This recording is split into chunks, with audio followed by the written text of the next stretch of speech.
Hello and welcome to Bloodborne Exsanguination. It's going to be a more in-depth, more focused, more refined run of Bloodborne from myself.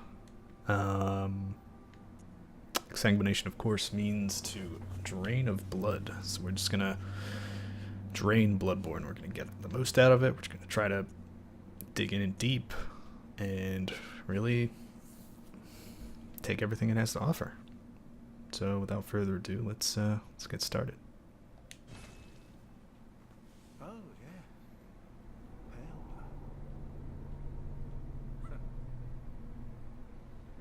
Well, you've come to the right place. Yharnam is the home of blood administration. You need only unravel its mystery. But where's an outsider like yourself to begin? Easy, with a bit of Yharnam blood of your own. But first, you'll need a contract.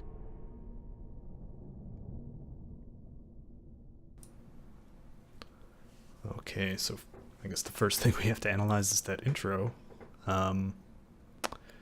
It's been pointed out that the model in that cutscene for the guy in the wheelchair is exactly the same as other wheelchair enemies in the game. Like exact. So some people think he's important or someone else in the story. I'm more inclined to believe that he's just some Yharnamite, maybe a helper in the clinic or something who's setting you up with some Yharnam blood to get you started. Okay, so we're gonna play in a female. I have already made my waifu. Here she is. She's looking good. And we shall call her... Oh, that's not it. Call her Gwen. Age young, that's fine. I don't want to be Milk-Toast. I am going to go with professional. This is going to be a mostly skill-based build. Might dip a little bit into arcane just to get some cool trinkets, but for the most part, skill-based weapons. All right, and now we're gonna have another cutscene, so I'll shut up and we'll think about that too. Yeah, finalize that contract.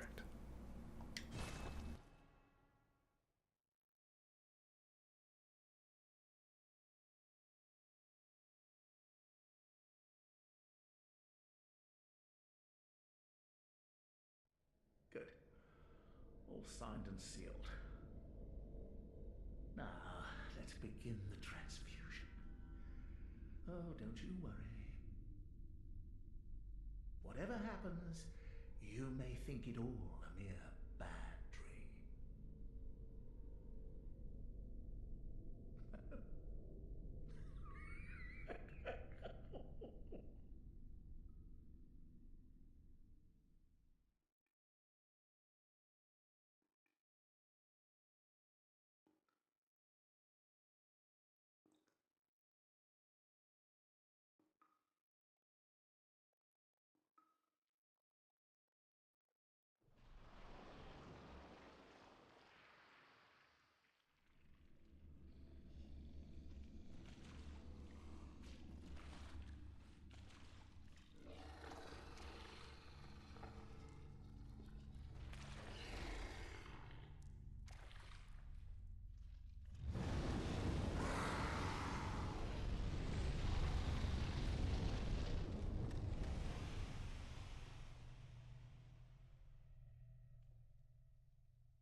Ah, you found yourself a hunter.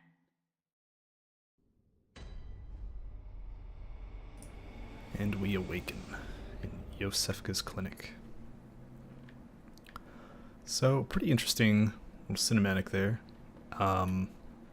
We get the transfusion, and the next time we open our eyes, that assistant is no longer there, the guy in the wheelchair. Instead, there's a pooling, just obscene amount of blood, and out from it rises a beast. Kind of interesting. Only to be incinerated, maybe by those strange little childlike gray beings, maybe? Who knows? But then they sort of swarm you and seem to claim you, and a voice says, "You found yourself a hunter." And we will see the origin of that voice soon enough. But still, interesting stuff.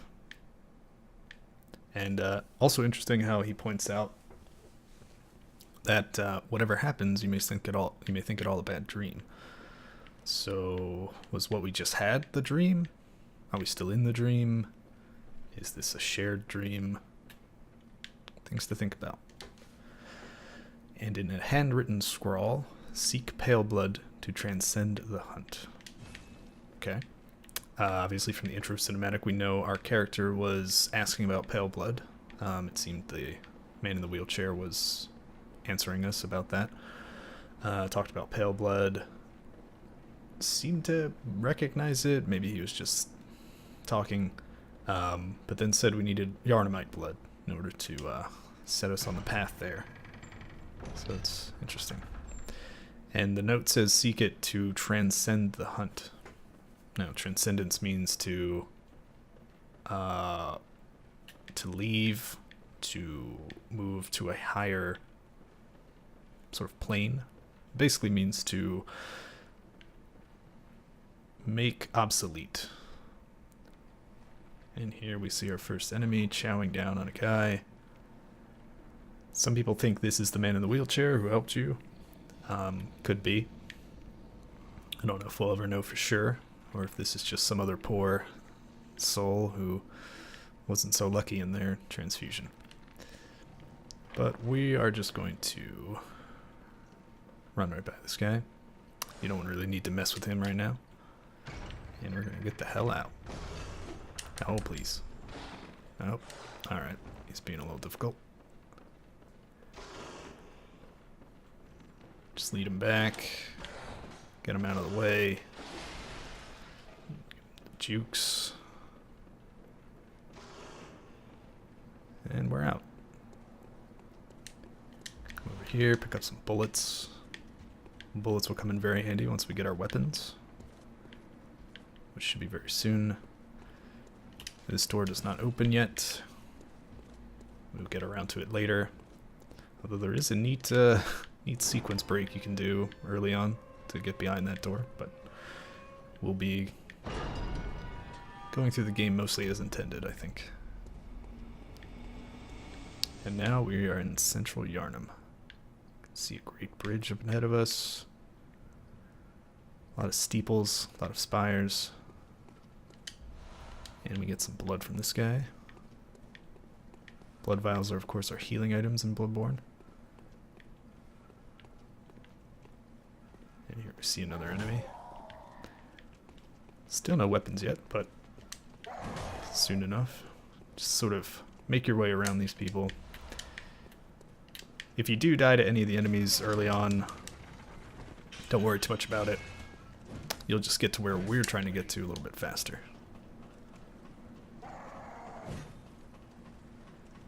And this guy will follow you up the ladder, so I learned this the hard way. Do not dally at the top of this ladder. Immediately run over here, hit this lamp. And now it says, upon death we will awaken at this lamp, and it also transports us back to the Hunter's Dream, as if we've been there before. And just in time. Maybe on your own playthrough, don't take the time to read that. Just hit OK and head on to the Hunter's Dream.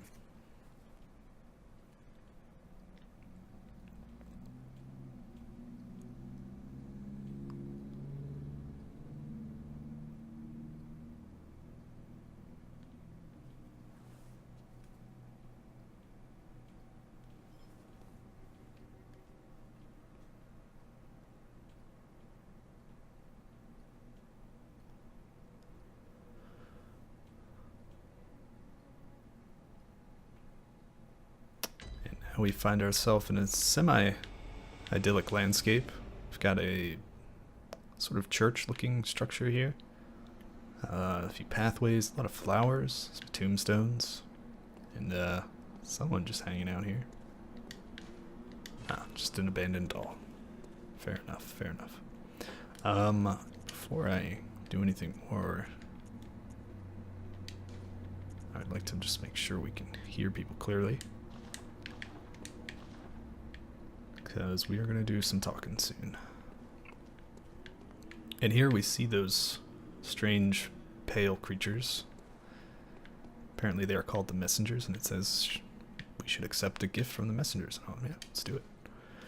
The messengers offer you a trick weapon. Choose one. Trick weapons are wielded with the right hand and employed in beast hunting. Okay, I guess we're going to do some beast hunting. So Saw Cleaver is all around, I think, probably the strongest starting weapon. I highly recommend it if it's your first time. Hunter Axe, if you're going for a strength build, is a fine starting weapon, and I've seen it carry many people throughout the whole game. So if you want to hit things with a big thing, you know, take the Hunter's Axe. It's a lot of fun. I, however, will be going with the Threaded Cane. I feel like it's a weapon not a lot of people use, but I think it's really cool. And we may not use it for that long, but I think it's still fun to try new things. I didn't choose this my first time, but I think I'm going to give it a shot. So we've got that weapon. Hit the start button, go in the inventory. Here we see arms. The first two are your right-hand weapon. The last two are your left-hand weapon. So we'll put the Threaded Cane in the first right-hand weapon slot, and now we got the sweet cane. And oh, more messengers. The messengers offer you a firearm. Choose one. Firearms are wielded with the left hand and employed in beast hunting. Very nice. Let's see. So there's not a whole lot of difference between these weapons. The blunderbuss, while it says, you see here, you see the blood attack only 20. You might think like, oh, the hunter pistol is just superior in every aspect. The blunderbuss fires a barrage of shots. It's like a shotgun. So if the enemy's close up and you hit them with most of that burst, then they're going to take a lot of damage. They're going to take many multiples of that 20 blood attack rating. The hunter's pistol has longer range, fires just one bullet, and it's a little quicker on the draw. So I'm going to choose this one because it's, for me, it's easier to parry with. I've heard people say the blunderbuss is a little bit easier to parry quicker enemies, or enemies that tend to dodge side to side because it has a spread. But I think the hunter's pistol is fine. Don't worry too much about these choices. You can get all these weapons quite early on in the game if you farm some blood echoes. So we're going to go back to our arms, go to the last two slots. These are your left hand where you put your firearms. We're going to equip our pistol. Now we have a pistol. Badass. And we have one final gift. A notebook received from the messengers. Leave messages with these loyal servants to share them with hunters in other worlds. This is our sort of item we can use to write messages to other players in the online mode. We are not playing online, but in online mode you'll see sort of gray splotches on the ground, and when you approach them, some messengers will come out and hold up a scroll. You can hit X and read what other hunters have written, and sometimes they're helpful hints about traps or ambushes or stuff like that. Other times they can be trolly and just tell you to walk off a cliff. So just use your best judgment, be cautious. But here, we have a new NPC. Aha! You must be the new hunter. Welcome to the hunter's dream. This will be your home for now. I am Gehrman, friend to you hunters. You're sure to be in a fine haze about now, but don't think too hard about all of this. Just go out and kill a few beasts. It's for your own good. You know, it's just what hunters do. You'll get used to it. Okay, so we meet Gehrman. Says he's a friend to us hunters, so I guess we've been fully accepted by this sect. We are now a hunter. Old man in a wheelchair. Seems to be quite old. And he says, you know, you must be in a fine daze about now. Yeah, we're in a pretty good daze. You know, we had that blood transfusion. We saw some weird stuff. We sat down at a lantern and ended up here. Yeah, it's a little weird. But he says not to worry about it and, you know, go out there and kill some beasts. And I suppose we'll do just that. But first, let's see if he has anything more to say. This was once a safe haven for hunters. A workshop where hunters used blood to enhance their weapons and flesh. We don't have as many tools as we once did, but you're welcome to use whatever you find.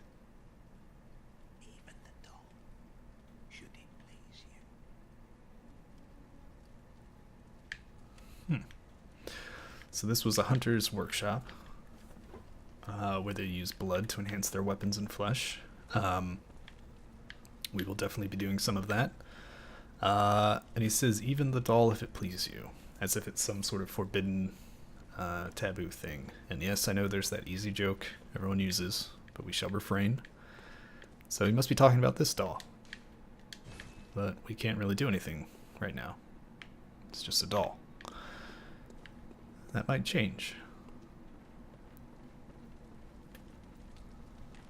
This was one. Oh, And he's just repeating himself. So, let's see here. No, no workshop tool there. Here, oh, I guess this is where we fortify weapons and repair them. Can't do anything about that now. And we have a storage. Place items in storage or retrieve stored items. And here we see all the items we have. Hit the right trigger. You'll go to what's in storage. Currently there's nothing in storage. But that will come in handy later. Here we have a statue. And we have a note here. These are developer notes. We skipped a lot in the early section. There's a lot there that just tell you basic controls. But this one's a little special. To escape this dreadful hunter's dream, halt the source of the spreading scourge of beasts, lest the night carry on forever. Okay, a little more guidance here. We already got that handwritten note about pale blood. We need that to transcend the hunt. This one is telling us to end it. Now, ending and transcending something aren't necessarily the same thing. So, it's a little interesting. Here we see a little side garden. Nothing much here. Here you can find some of the pre-order items if you have any. I got the Worn Messenger top hat because I don't know. I don't know if that's an Amazon exclusive or not, but that's just what I got. And here we see the stump messengers. Now these guys are pretty cool. It says give accessories to messengers and they will obediently adorn them. Right now we only have the messenger top hat, or we can leave them unadorned, or we can just step away. Let's give them the hat. So now your messengers are wearing hats. It's pretty cool. This is basically, you get to dress up your messengers. So whenever you leave a message or something, the specific messengers holding that message will be wearing your item. So they'll be wearing some sweet hats. Once again, this is only really necessary in online mode. But we will find other items throughout the game to adorn them in different ways. Yeah. And also, adorning them with something doesn't use the item. We still have the Worn Messenger top hat, a worn rumpled top hat that messengers are oddly fond of. The inhabitants of the stump appear to have an interest in adornment. Why not let them be happy and revel as babes? It's kind of cool that they refer to them as babes. But while we're here, let's look at the other stuff we've got. Hunter's mark. So we've been marked as a hunter. Dangling upside down rune etched in one's mind. Symbol of a hunter. So this is maybe not a physical object as much as something we just intrinsically have. By focusing one's thoughts on this rune, a hunter loses all blood echoes but awakens afresh, as if it were all just a bad dream. Sort of echoing what the wheelchair assistant told us in the beginning. Here's the notebook. Like I said, it's just leaving messages for other worlds. It's like the orange sign soapstone in Dark Souls, stuff like that. We have the threaded cane, one of the trick weapons of the workshop, commonly used by hunters on their duties. Sufficiently deadly as a rigid cane, it also serves as a whip when its blade is split into many. Concealing the weapon inside the cane and flogging the beasts with the whip is partly an act of ceremony, an attempt to demonstrate to oneself that the bloodlust of the hunt will never encroach upon the soul. We have the hunter pistol. Not much here, but it does reinforce that the pistol is a quicker draw than the blunderbuss, allowing for speedier responses to attacks. So, like I said, it's a little quicker for parrying, which is what I like. And here we have our starting armor. A black hood worn upon awakening to the nightmare of blood and beasts. Perhaps its wearer had to stay out of sight and travel by cover of darkness. Without memory, who will ever know? So have we lost our memory? Certainly we don't have any more backstory than immediately before the blood transfusion and now. Not typical clothing for Yharnam. Perhaps it is of foreign origin. It is said after all that the traveler came to Yharnam from afar. It's kind of interesting how it's referring to you in the past tense. It's kind of as like legendary. Without memory, who will ever know? Faint memory recalls blood administration involving the transfusion of unknown blood. Okay, so yes, remember that.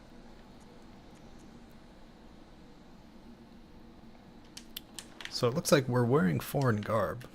We're not a Yharnamite. But why did we come here? Obviously there was that snippet about pale blood. Maybe our character's looking for it. Who knows? Okay, but as for weapons, it's R1 to attack, light attack.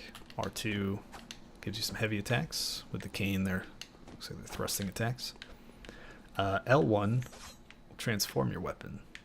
So, like it said in the description, it's either a stiff cane or a whip. So in its transform modes, the R1s extend the blade. We've got a chain sword or chain whip. R2s sort of slower, heavier attacks. And to use our pistol, it's L2. Hit an enemy with that while he's in the middle of a attack animation. They will stagger, and you can get a visceral attack. All right, let's head back to Yharnam. These are the fast travel beacons you will use throughout the game. Right now, all we have is the Yharnam headstone. So we will go to... Well, let's go back to the first floor sick room. Let's take a look at where we began. Alright, oh, it's back in Yosefka's clinic. Obviously, we did not see this lantern before. I notice how the messengers around the lantern are wearing our adornment. They have those cool hats. Here, once again, are the developer messages telling you what the buttons do. Let's go back up here. Nope. This door is closed. Talk. Oh, there's someone here. Are you out on the hunt? Then I'm very sorry, but I cannot open this door. I am Yosefka. The patients here in my clinic must not be exposed to infection. I know that you hunt for us, for our town, but I'm sorry. Please. This is all that I can do. Yosefka's blood vial. Now, go. And good hunting. Okay, so she gave us a vial of blood.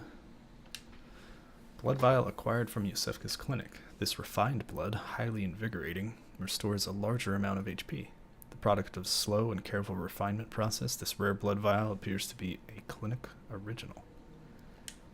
Oh, okay. So it seems like Yosefka has some unique blood. Anything more to say? Are you still in need of something? But I have nothing more to offer. Please, try to understand my position. I can only pray for a fruitful hunt. Are you still in... But I have nothing... Please, I can only... Okay, so she's just repeating herself. But yeah, okay, so apparently this is Yosefka, or at least someone handing out Yosefka's blood, but most likely Yosefka. Interesting. And she's locked up the clinic. In fear for her patients. She doesn't want them to get infected. Now, what they could get infected with, we're not quite sure yet. But remember that wolf? That werewolf that was giving us some trouble before?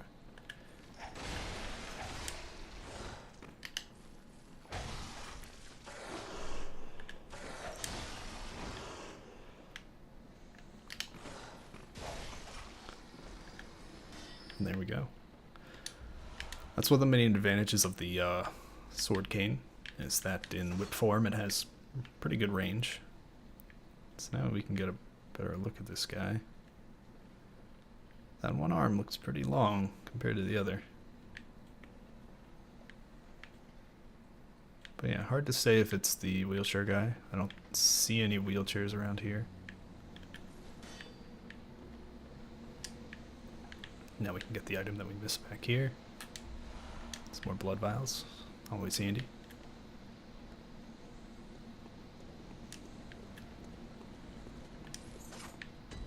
Now we can come back here. Teach this guy what for.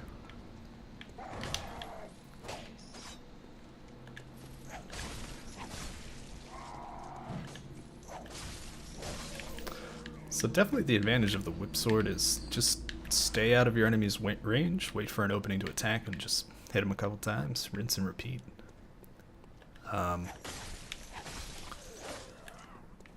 It's definitely got some, oh. But it was a good example of the regen system.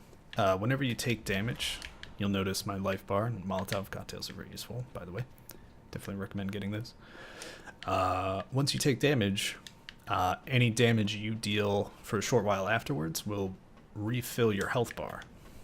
So when you take some damage, sometimes it's actually the best thing to do is to go back on the offensive, regain some health. But do use caution. You also have blood vials, so don't feel like that's the only way to heal. Just hit triangle. You see in the upper left, we'll go from 11 blood vials to 10, and we'll regain some health. And we're all good. And now you see this window. You get the talk prompt. You also hear sort of this ambient coughing coming from around this place. And this sort of torch slash incense burner here. These mark locations where you can interact with some of the citizens of Yharnam. So we're going to talk to this guy. Oh, you must be a hunter. And not one from around here either. I'm Gilbert, a fellow outsider. You must have had a fine time of it. Yharnam has a special way of treating guests. Well, I don't think I could stand if I wanted to, but I'm willing to help if there's anything that can be done. This town is cursed. Whatever your reasons might be, you should plan a swift exit. Whatever can be gained from this place, it will do more harm than good.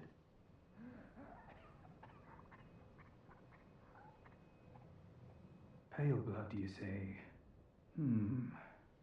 Never heard of it. But if it's blood you're interested in, you should try the Healing Church. The church controls all knowledge on blood ministration. and all varieties of blood. Across the valley to the east of Yharnam lies the town of the Healing Church, known as the Cathedral Ward. And deep within Cathedral Ward is the old Grand Cathedral, the birthplace of the Healing Church's special blood, or so they say. Yharnamites don't share much with outsiders. Normally they wouldn't let you near the place, but the hunt is on tonight. This might be your chance. Across the valley to the east of Yharnam, you'll find the Cathedral Ward. Deep within lies the old main cathedral, said to be the source of blood. I haven't heard of pale blood, but that's your best bet if it's anything to do with unique types of blood.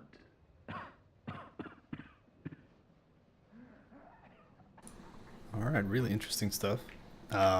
We met this guy, another outsider to Yharnam, but at least he's got a house. He's got a roof over his head. He must be doing alright for himself. He seems sick. He says he can barely stand. You hear the obviously constant coughing coming from his house. But we ask him about pale blood. He doesn't seem to know anything about it, but he points us to the Healing Church, which is in the Cathedral Ward across the Great Bridge, which is this bridge. There's the Cathedral Ward. And he says they're the experts on blood ministration, which is what we had done to us in the beginning of the game in that cutscene. And if there's anyone who knows about pale blood, it'll be them. So he instructs us to go there. He also says it's the night of the hunt, and that because it's the night of the hunt, we might just be able to get in there as an outsider. Interesting stuff. So here we have two paths. This door is locked for now. Does not open from this side. We'll unlock that soon enough. So we'll go this way. Always keep your wits about you as you're moving through. Here we find some pebbles. Small pebbles found throughout Yharnam can be thrown at foes. Quite thrilling. Quite thrilling indeed. Let's equip some stuff.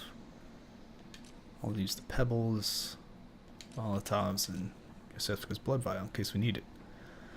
You'll see if you open the quick menu, like you select the first item or first slot, you see in the top left it says 1 up there.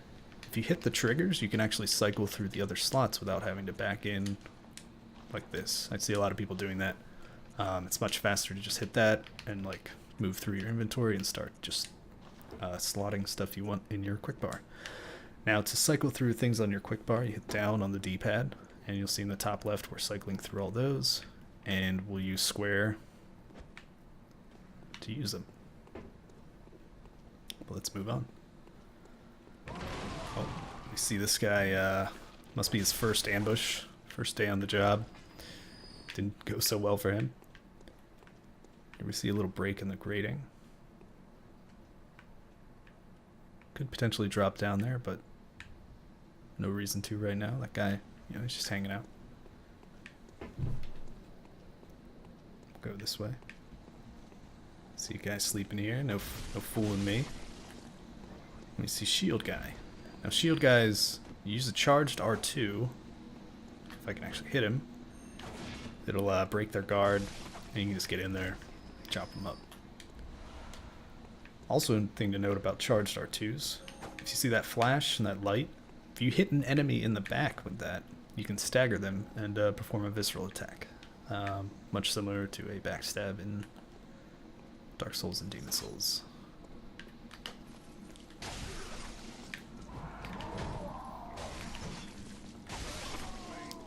We're just going to sort of abuse the range of our whip sword. You notice that in its whip form, the R2, it can't charge. Doesn't have that flash of light, doesn't do anything like that. That is one drawback of the threaded cane. In its transformed mode, it does not have a chargeable R2. Just things to keep in mind. What are proclivities about starting weapons. And here we see that gate, and through it we see the starting place where we were.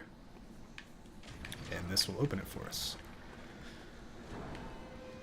Not much of a shortcut, but sort of your first introduction to them. Basically, this game loops back on itself quite often, and sometimes without you even knowing it.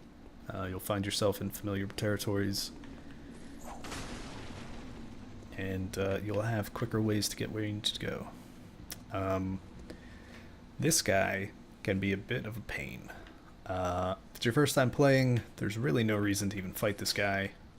I sometimes still have trouble with these guys. They have some attacks I haven't quite learned how to dodge.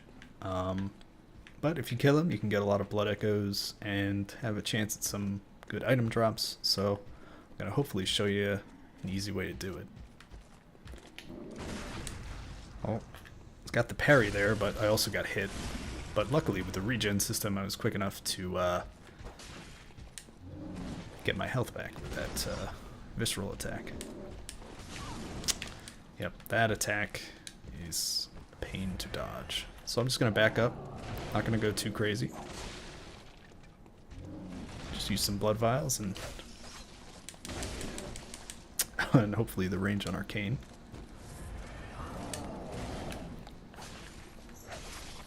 And we got him. So yeah, like I said, he can be pretty dangerous. Gave us 3 blood vials, so sort of evened out. But he does have a chance of dropping some better stuff. And if you're good at parrying most of his moves, which I still have to learn, it can be a good source of early blood echoes.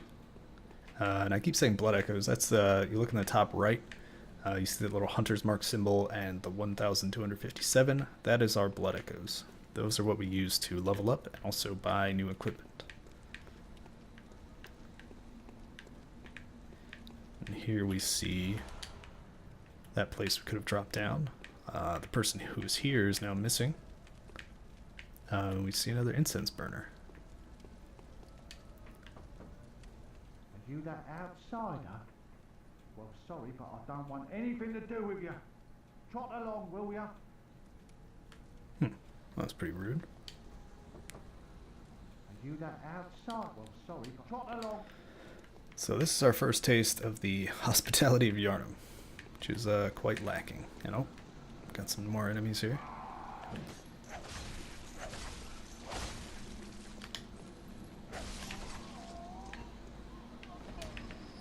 Luckily they're no big deal. You can fight them one at a time. But in groups, that they like to do. Oh.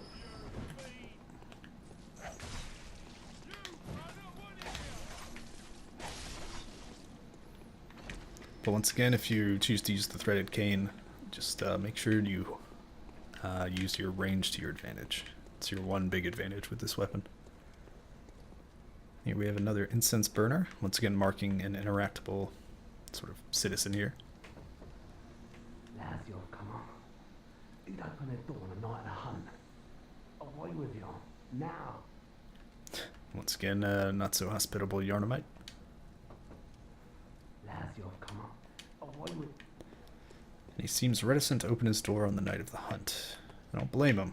A lot of jerks out here. And don't be fooled by that guy taking a nap. He is a jerk. If you run forward, he will shoot you in the back. Here we see an item.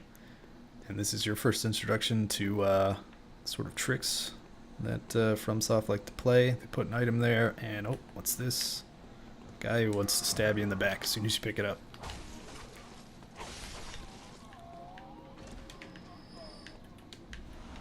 But we knew we were onto his tricks. What's that guy walking around for? Here, oh. If you take the time to look around, you can notice ambushes before they happen. Definitely recommend the slow and cautious approach for your first time through the game.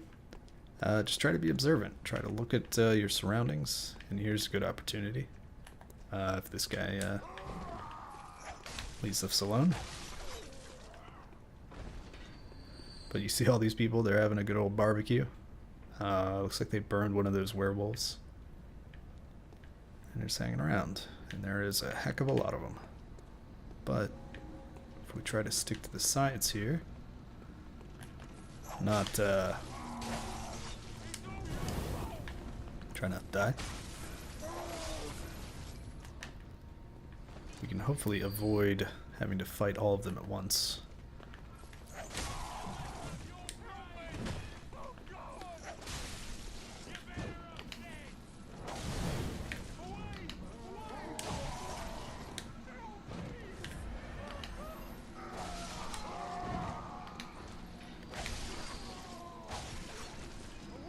Another thing with this game is you saw that guy had an almost completely empty life bar, but was still kicking, still trying to stab me in the face.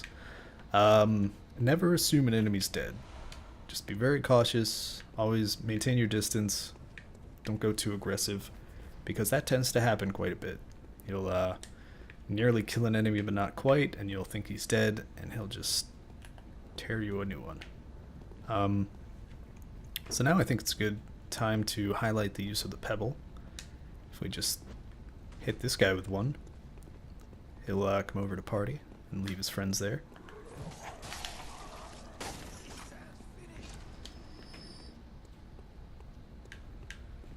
And we can hopefully do this with...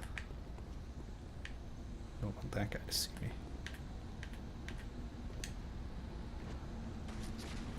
Oh, he saw me.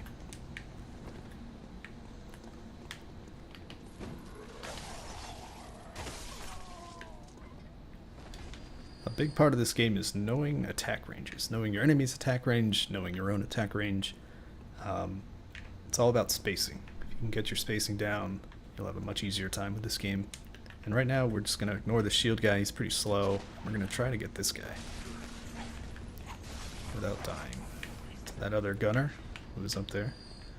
And we're going to watch this dog. Gonna heal up. Would definitely recommend staying topped off as you're playing through. It might seem like a waste of a blood vial, but that little extra health might be the difference between life and death. So.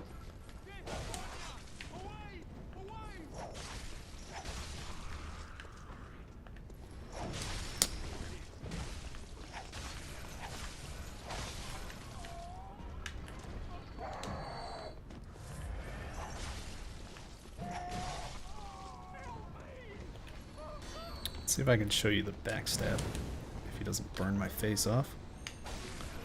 Nope, didn't get him in the back there.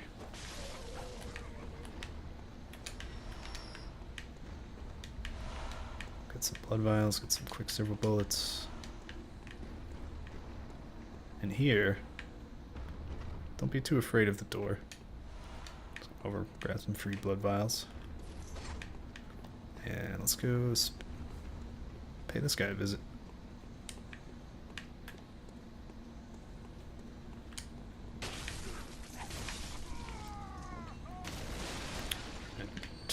Try not to fall down when you do it. But we can get some cold blood dew, which is a cool item. Droplet of cold blood containing blood echoes. Used to gain blood echoes. Hunters sustained by the dream gain strength from blood echoes. They imbibe the blood with thoughts of reverence, indeed gratitude for their victims. So you can use those items and gain some blood echoes. Which is handy because if you die, you drop all your blood echoes, and if you die again without retrieving them, they are gone for good.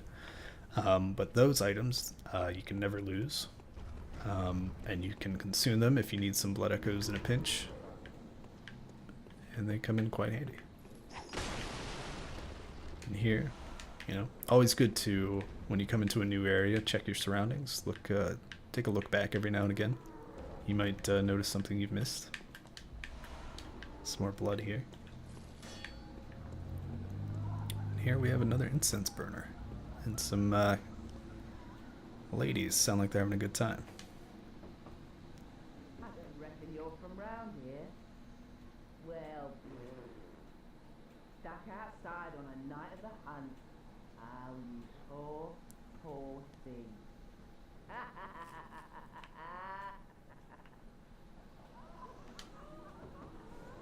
I don't reckon you're swell, So she is just as nasty as the rest of the Yharnamites. And here is actually a shortcut. Or not really a shortcut, but a jump you can take to get to a different part of this area. We see down here, we see some kennels, see some dogs. You can actually get back to the lamp by going this way. Can come in handy. There are some useful items further on this area, this way. But if you're just trying to get through this area quick, you can hop down here and just head over that way and take a left, and you'll be back at the lamp, and then you can further explore this way and have a quick way through the area.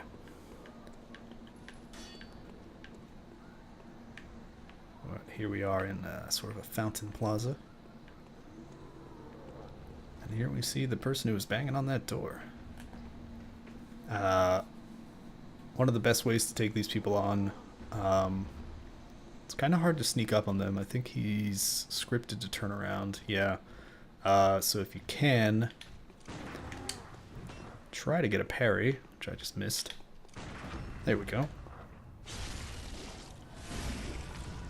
You want to try to shoot them just as they try to bring their brick down on your face. It's a little scary, it's a little risky, but definitely one of the quickest ways to kill those people. Okay, so we got some more Molotovs, we got a torch, and we got some blood vials from this kind soul. Let's take a look at that torch. Common torch formed by wrapping a pine resin drenched cloth around the end of a long stick. Hunters choose torches not only because the hunt leads them into the darkest nooks, but also because certain creatures they encounter are possessed by a deathly fear of flame. There's a little hint there. You can equip that in your offhand. It is an offhand weapon, like your pistol. I see it does fire damage. It scales off of arcane. One of the few early weapons that does. And we got a torch. If you hit R2 with this, there's a little poke. It doesn't do a whole lot of damage, but the light is handy sometimes. So we're going to go over this way. You see some big fat crows who can barely even fly. Do not underestimate these guys, though. They can chew your face off pretty quick.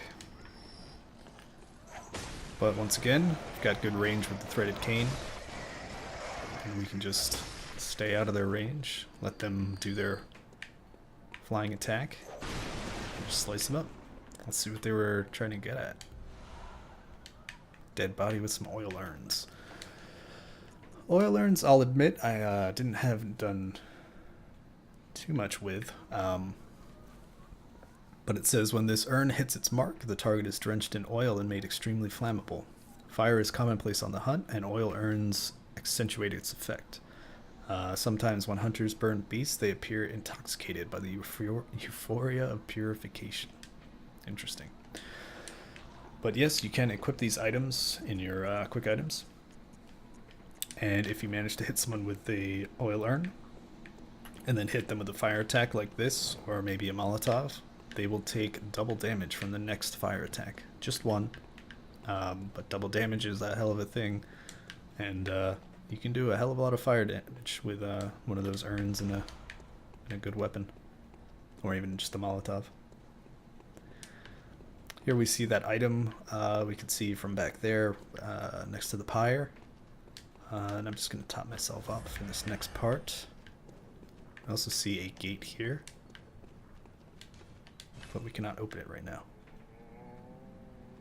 If you really crane your ear, you might hear some music. Interesting.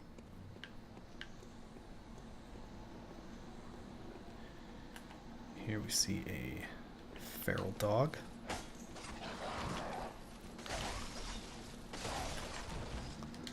Not too tough. Ah. Damn, I was hoping we wouldn't aggro any of those guys. But this little part, I really love a Molotov on. It is fantastic. Oh, took a shot there, but took out all three of those guys with the Molotov. Perfect.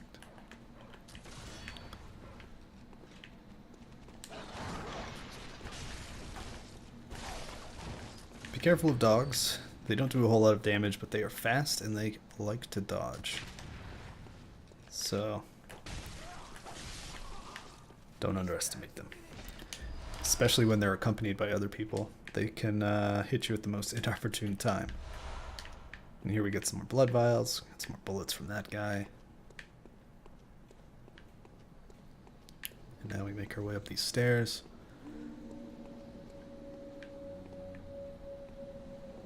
Hear an ominous howl. And this is that large bridge we saw early on. And those are two very nasty werewolves. I do not recommend fighting them your first time through. It's certainly possible. If you do want to fight them, I recommend plenty of Molotovs and maybe make use of those oil urns. They can definitely speed up the fight and even it out. Fighting 2-on-1 is never a good deal in Bloodborne. But there's no reason to fight them really. Just ignore them, come down the other side of the bridge.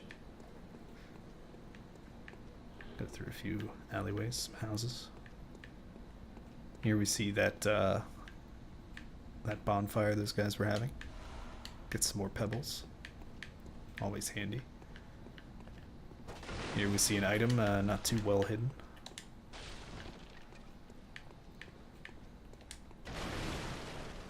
And some more items not too well hidden, and something else. Ah. Somewhere to drop down. Now if you see, there is a ladder here, so don't be scared about coming down here to explore. You might think, oh, what? There's no ladder here, but there is. It's kind of hard to see against here, so there's no real danger in exploring. Can take a few drops here. Get a good look at the area.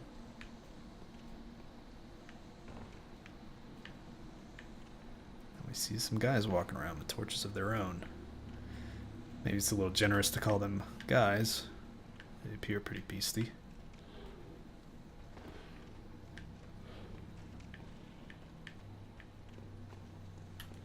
Okay.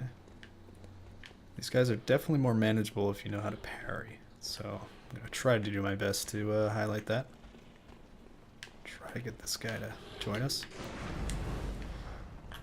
So we parried him, almost messed up the riposte, and got hit while I was parrying, but like I said, if you take damage while you're parrying and you manage to get off the riposte, you'll regen all that health. So it's not a terrible thing to maybe hedge your bets and wait till the last moment before you try to parry. Let's get this guy's attention. I said, let's get this guy's attention. Oh. Don't worry about using up pebbles. They pretty cheap. That was just silly.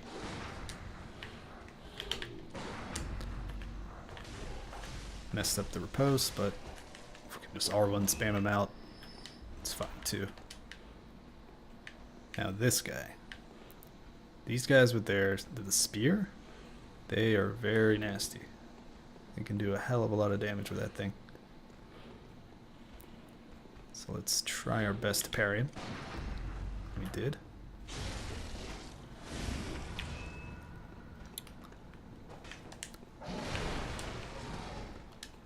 Like I said, they can do a lot of damage. Should have probably used the cane whip there.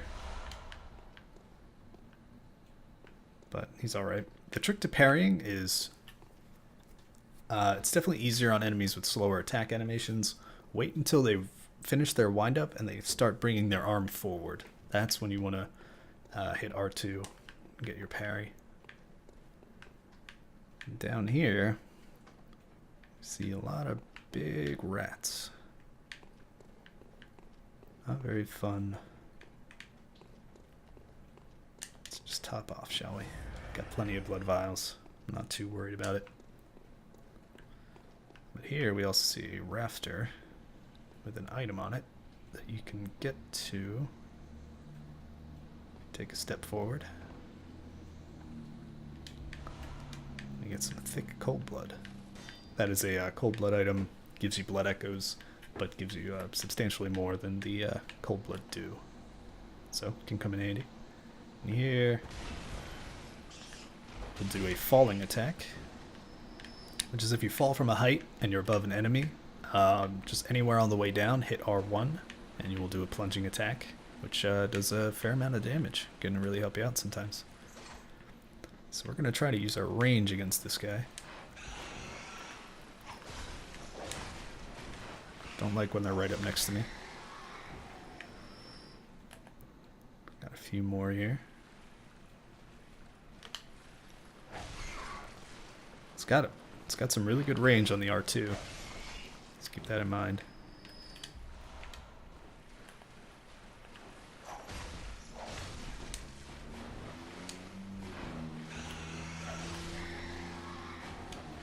Oh, didn't want to go up there.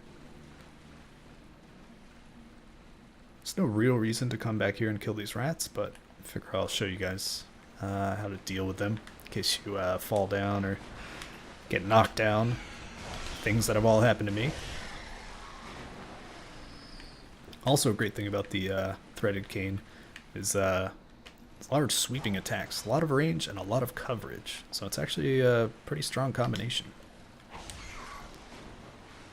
on that R2.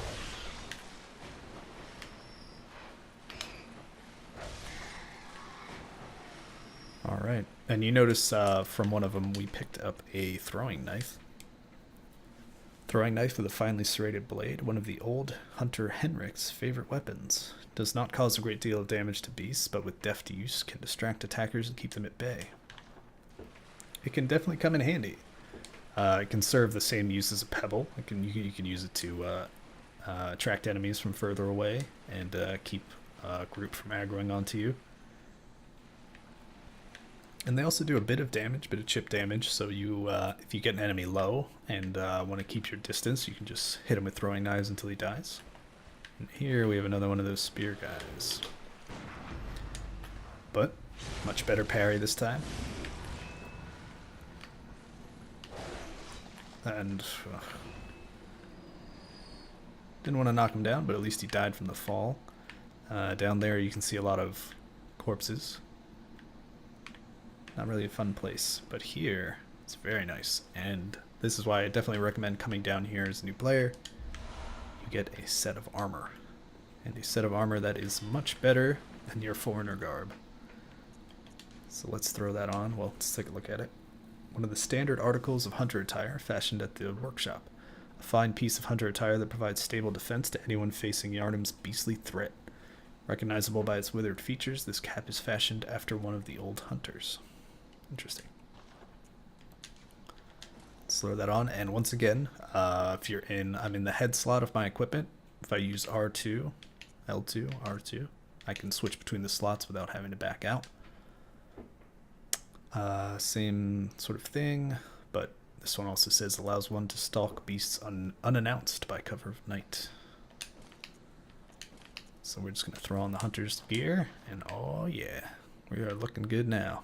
And you also notice much more overall defense than the foreigner's garb, although the foreigner's garb does have better poison resist, which can come in handy in certain situations. Okay. But I think we're going to tackle this next area in the next episode. Thanks for joining me, and I hope to see you around next time. Oh, and then one last thing.